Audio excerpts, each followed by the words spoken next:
Hello guys, this is day 7। आज चाहिँ मेरो एक हप्ता पुरा भएको छ है त।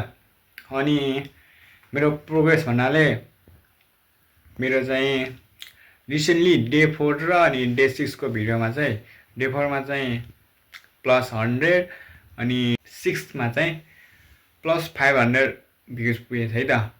अनि आई एम सो ह्याप्पी किनकि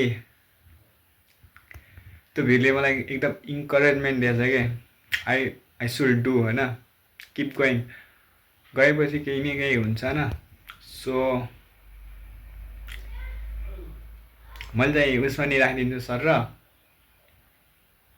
this is day 1, day 2, day 3, day 4, day 5 and this is day 6 which got more than 500 views है त। ओके, थ्याङ्क यू एभ्रिवान जो जसको सर्ट्समा आएर हेर्नुभयो होइन, सबलाई thank you. Keep supporting, keep loving. अनि मेरो चाहिँ जर्नी चाहिँ मुभ भइरहेछ एन्ड दिस इज एक हप्ता है त, एक हप्ता पुरा भयो। Bye bye, see you next video.